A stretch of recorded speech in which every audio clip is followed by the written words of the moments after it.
it's me, a wild Katie appeared, and today for you, welcome to another episode of Coffee and Anime.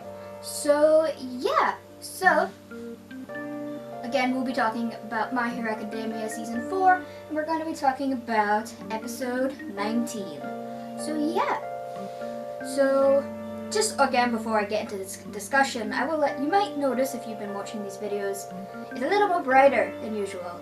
That's because I finally got myself a ring light, which I've been wanting to get for ages, and I actually found one on Amazon for a very decent good price.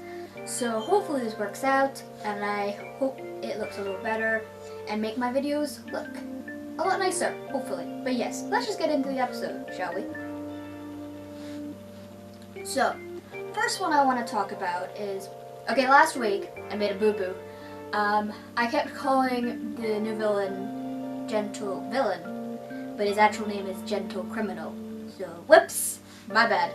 But, yes, so I want to talk about him for a minute, because he seems like a very interesting character, to say the least. Mainly because it seems like he's not a complete and total villain. Not the kind of villains we've had before.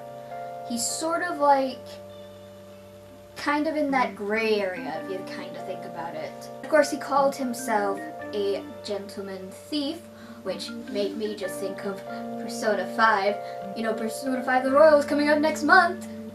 Please let streamers stream that game and not what you did to Persona Scramble, but that's a topic for another video. But yeah, I kind of just found that funny, but yeah. So he talks about, he talks to Bravo saying that, the reason why he attacked that store wasn't to steal the money, was because the store was doing some some shady stuff.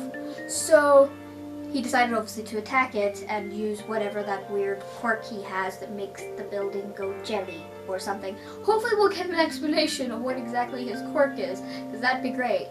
But yeah, so I think he will be definitely an interesting villain, to say the least.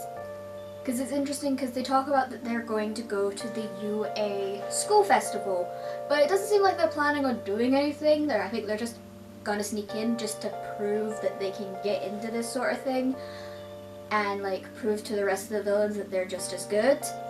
So I don't think they're planning on doing anything there, but I do feel like they're probably going to get caught and it will be a big battle of some sort.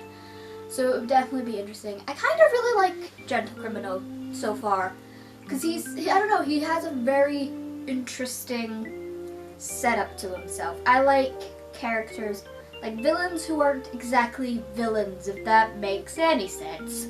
But yeah, he talks about how he is kind of like how it was back in the day before it was kind of set in stone what a hero was and what a villain was, when back in the day when there was more of a no one knows who was who, because everybody was getting these strange superpowers, and different people would act differently to different stuff. Like, there will be people who get powers and go, oh yeah, I can help people, and then you'll get those people who are like, ooh, I have powers, let's rob a bank. But yeah. So yeah, but there wasn't like a gray area. But yeah, there was sort of a gray area in the beginning because no one really knew what exactly to make of these quirks. So it was very interesting how he said he missed that kind of time. And he is, I guess, what villains were like back then. So, very interesting. Although I wonder, does anyone know how exactly old Gentle Criminal is supposed to be? Like, because I've seen that I always kind of figured he was an old man, but apparently not. Apparently he's meant to be a bit younger.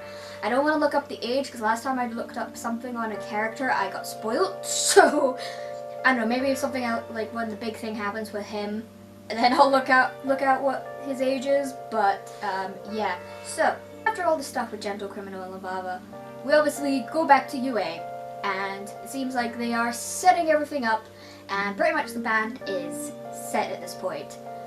I love how the fact that freaking Bakugo is on the drums. Like, I kind of figured someone like Bakugo would be a drum player. Like, that makes so much sense. Again, they seem to kind of have everybody's team, so they have obviously tech team, they have effects team, and obviously they've got the band.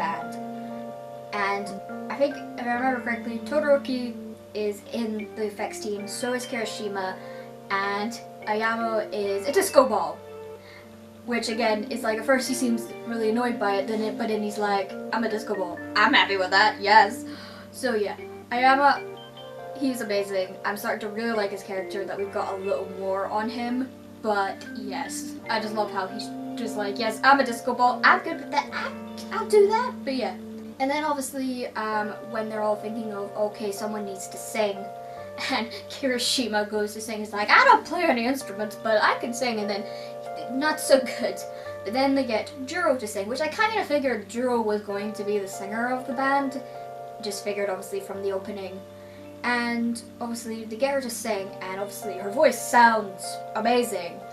And it's interesting though, they had her sing in English, which I thought was quite interesting, because obviously I'm watching the sub version, because I want to keep up to date with everything. But yeah, so it was interesting that they got her to sing in English.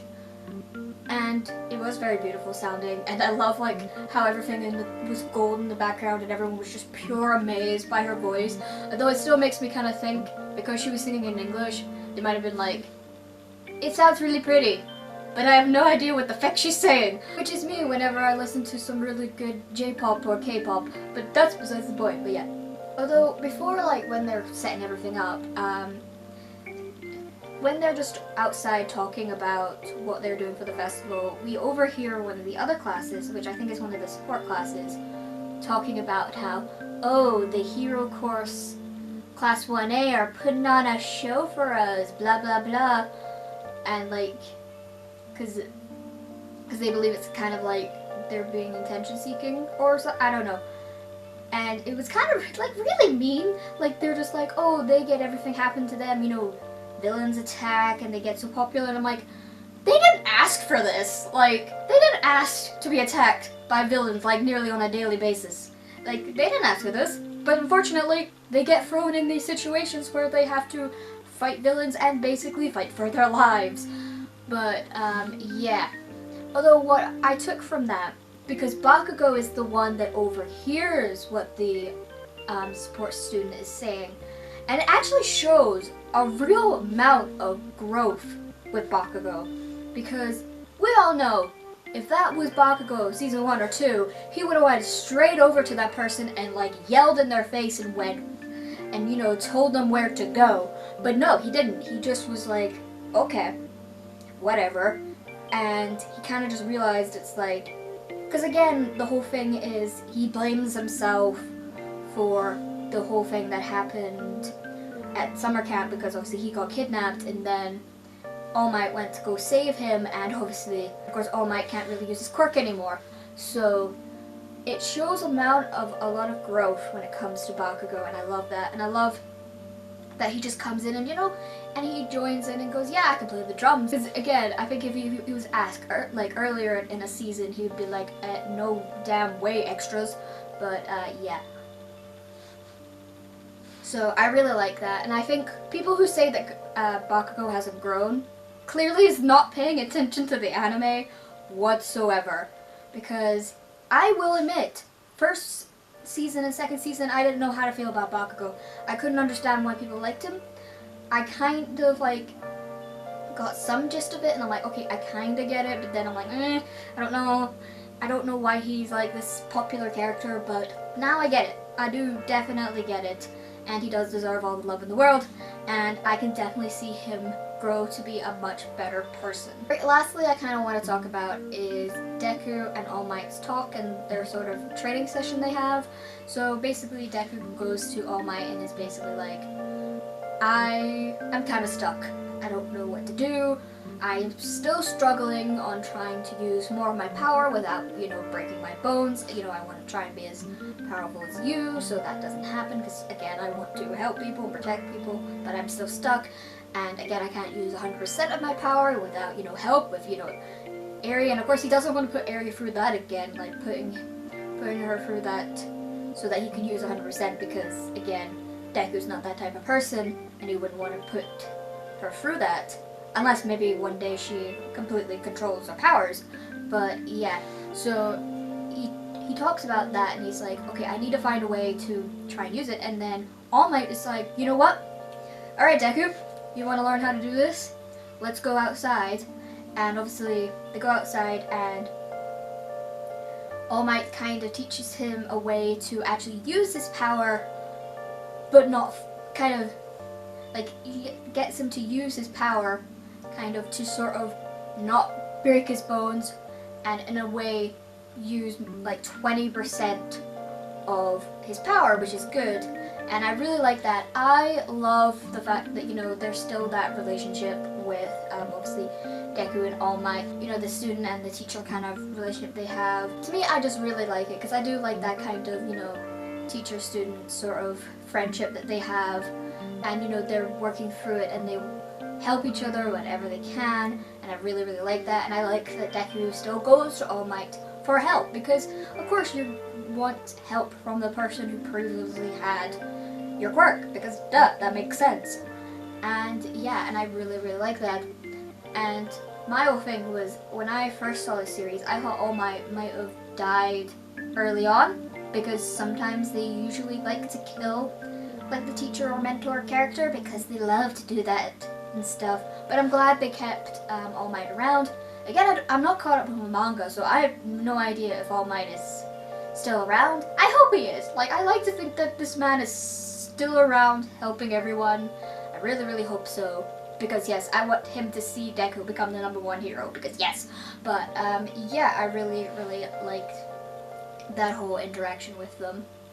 And then at the end, right at the end of the episode, we get to see Eri come in, and she's at the school, and I'm like, yes, I want her to beat everyone, because yes. And again, I'm really excited to see what happens in the next episode, because that means we'll get to see her have fun, and I really, really like that. So yeah, I'm really looking forward to the next episode when it comes to that. But yeah, so yeah, that was my thoughts on this episode. A pretty solid episode, I would say. And yeah, but I will say, for next week, I will not be talking about next week's episode. What I will be doing is I'll be talking about the My Hero Academia Rising Heroes movie. Because yes, because I'm gonna go see that movie this week, which I'm super looking forward to, because I'm so hyped for this movie, because it looks so good. I've heard really great things about it, the people who went to go to the premiere. And yes, like, I'm very much looking forward to that. And I can't wait to see it. And it kind of looks like I'll be meeting Hawks for the first time in the movie, because he's not shown up in the anime yet. And I'm actually looking forward to it, because I want to see what all the hype is. And I hope the movie can represent his character the best. And hopefully maybe I can have some kind of idea of why, obviously, everyone in the fandom hypes this man up so much. Because yikes, I see so much about this man. Again, I've not seen spoilers, but I just know that a lot of people like this character. So, yeah, so it would definitely be interesting to see. I don't know how much we'll see of Hawks, because I don't know if they're wanting to show too much of him. Because again, he's not appeared in the anime yet, so definitely be interesting. So, yeah, I hope you enjoyed this video. Remember to like and subscribe for more fandom content than you can shake a stick at. And see ya!